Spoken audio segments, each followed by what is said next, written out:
बोलिए, source code करिए, इनको सोर्स कोड करिए, सुधांशु सोर्स कोड करिए और एविडेंस नहीं, एविडेंस किताब बताइए, किताब बताइए और सुनिए, फैक्ट पर बात, जैन मंदिर, अच्छा ये जैन मंदिर, गुजरात में जैन मंदिर, जहां भारतीय जनता पार्टी को मौका मिलता है जैन समाज पर चढ़ाई करने का काम करते हैं, और एक सैकड़ों साल पुरानी मंदिर पे हिंदू समाज के लोगों ने कब्जा कर लिया।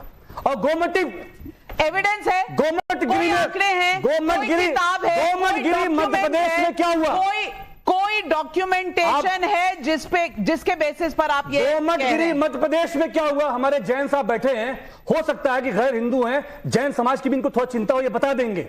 गोमतगिरी में हिंदू समाज के लोगों ने मंदिर को कब्जा किया। मेरा सवाल सिर्फ ये है कि जो हजारों साल के इतिहास हैं, मंदिर खोदना, मस्जिद खोदना, बौद्ध मत खोदना, जहां पे जिस मंदिर में जाइए बुद्धा की मूर्तियां निकलती हैं, कल लोग आएंगे कहेंगे साहब मंदिर गिराइए, मंदिर का सर्वे कराइए, यही होगा इस देश के अंदर।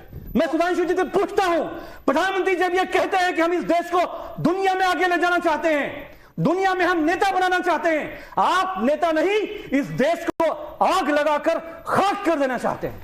अब मैं बताता हूं सरेआम कैसे झूठ बोलता है कोई व्यक्ति दिखाई पड़ रहा है। अभी वारिस पठान ने बोला, जूनागढ़ गुजरात में क्या हुआ, पूरी बात बोले, अब आप बोल चुके सर, जैन मंदिर कब्जा किया आपने, आप बोल चुके, आपने जैन मंदिर कब्जा किया कि नहीं सर? बोल, गोमतगिरी मध्य प्रदेश में जैन मंदिर पे कब्जा हुआ कि नहीं? अब आप बोल, हम जाए, क्या तरीका है? जाए, बोल चुके ना, अरे हम कह रहे अब हमें बोलने की दंगा करवाएं, कुछ करवाइए, जैनों को लड़वाएं, ये धमकी किस बात की है?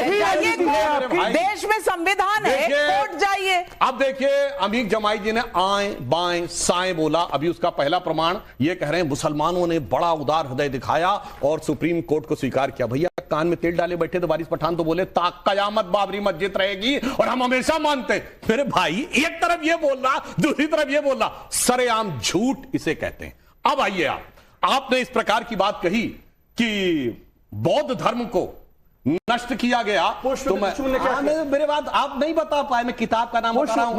अरे भाई आप अपने ढंग से बोलिए, अभी तो मत बोलिए, आप बोल चुके हैं। रोमिला थापर से लेके सबकी किताब कोट कर दूंगा, आप किताब कोट करो। मैं क्या पुष्पमित्र सिंह आपका हीरो है? ओके आपका हीरो है भैया, चिल्लाओ नहीं, जाओ किताब कोट करो, आपका हीरो है। अरे भाई किताब कोट कर रहा हूं, पुष्पमित्र सिंह आपका हीरो है, आपका हीरो है। अपने टाइम पे बोलेंगे, किताब का नाम बताइएगा, किताब का नाम बताइए। किताब का नाम है अशोकावदान, जो अशोक की ऑटोबायोग्राफी है। मेरा भाई कान खोल के सुन, अशोक हुआ 263 बीसी में, पुष्यमित्र हुआ 182 बीसी में। 90 साल के बाद अशोकावदान में पुष्यमित्र का उल्लेख कैसे आया? जैसे 2000 साल बाद कोई कहे गांधी की ऑटोबायोग्राफी, मोदी का उल्लेख। अब चुप रहिए, सुनिए, हुकूमत खत्म करके कब्जा करा। शुंग डायनेस्टी कैसे बनी? क्या तरीका है भाई? शुंग डायनेस्टी कैसे बनी? आप झूठ बोलेंगे मैं रोकूंगा आपको, आप झूठ बोलेंगे मैं रोकूंगा आपको। काउंटर का समय, शुंग डायनेस्टी कैसे बनी? मैंने नहीं बोला, आप सोच नहीं कोट कर पाए, आप हवा में बोल रहे थे। आप सुनो अमीक जमाई, कान खोल के सुनो। आरएसएस की किताब से मत बोलिएगा, आरएसएस की किताब से मत बोलिएगा। क्या तरीका है ऐसे बदतमीजी करने? ये तरीका नहीं होता डिबेट का। अमीक जमाई, अब सुनो कान खोल के।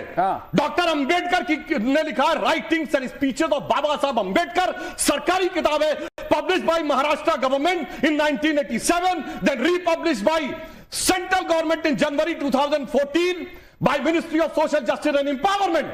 सुना उसमें है chapter number 9 decline of Buddhism, page number 229।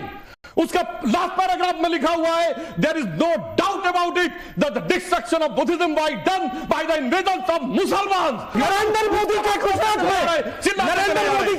में जैन मंदिर पे हमला हुआ, जैन मंदिर 1000 साल पहले जा रहे हैं, 1000 साल पहले किया। जहां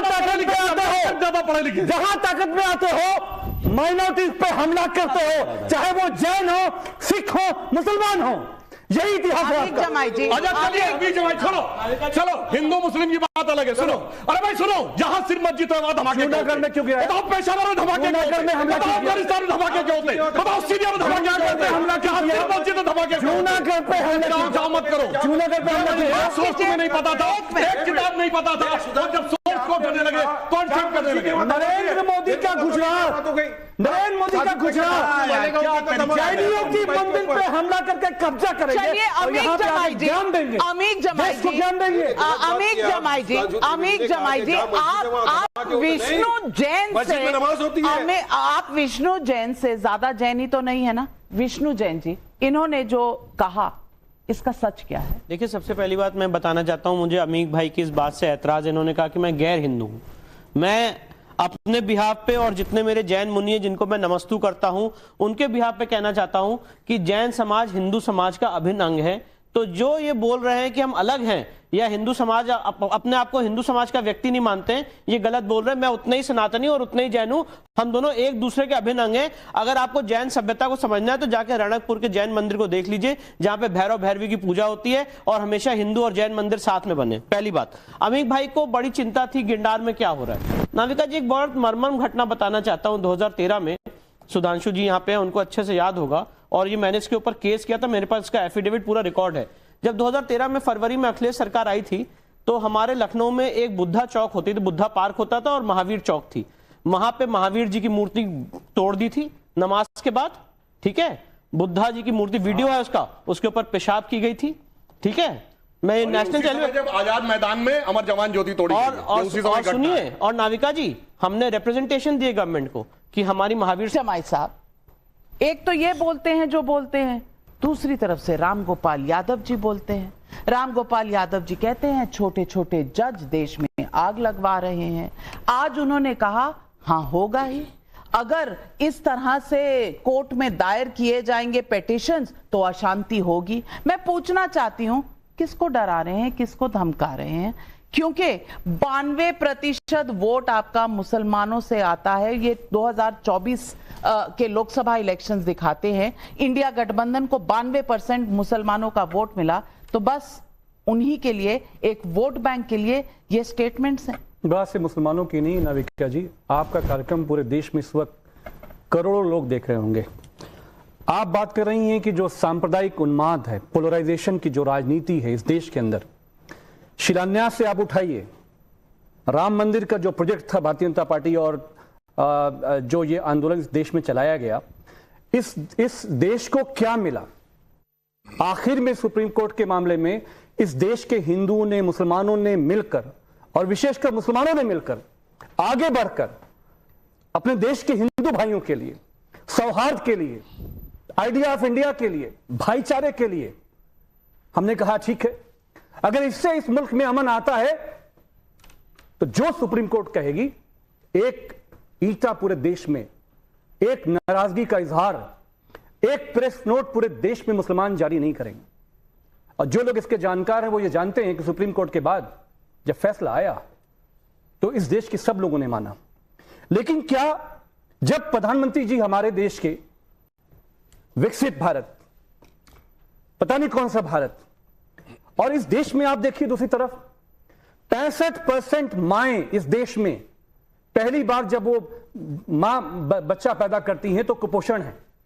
इस देश के अंदर 70% विश्वविद्यालयों में, सुधांशु जी संसद में हैं, इनको आंकड़े बहुत पता हैं, शिक्षक नहीं है हमारे देश के विश्वविद्यालयों में। और ग्रामीण उत्तर प्रदेश चले जाइए, हमारा ग्रामीण भारत में चले जाइए, सेप्ट्रान का टैबलेट अस्पताल में नहीं मिल रहा है। झांसी में क्या हुआ? एनआईसीयू के अंदर वो बच्चा कौन था जिसने अभी आंख भी नहीं खोली थी? हिंदू था, मुसलमान था, मंदिर में जाएगा, मस्जिद में जाएगा, बौद्ध मंदिर में जाएगा, जैन मंदिर में जाएगा, किसी को नहीं पता। इसीलिए अखिलेश यादव जी कहते हैं कि इस देश में पॉजिटिव पॉलिटिक्स कब होगी। पॉजिटिव पॉलिटिक्स का मतलब यह है कि जब प्रधानमंत्री जी जो कहते हैं वो करते क्यों नहीं है? क्या यह बात सही नहीं कि पुष्पमित्र शुंग का, जब हम इतिहास में जाएंगे, हम इतिहास के छात्र हैं, स्टूडेंट रहे हैं, पुष्पमित्र शुंग ने इस देश के अंदर यहां से लेकर अफगानिस्तान तक, नाविका मैम, पूरे देश में उसने जो है बौद्ध मठों को जमीन में दफना दिया। आपका नाम बताइए, हवा मत दफना दिया था।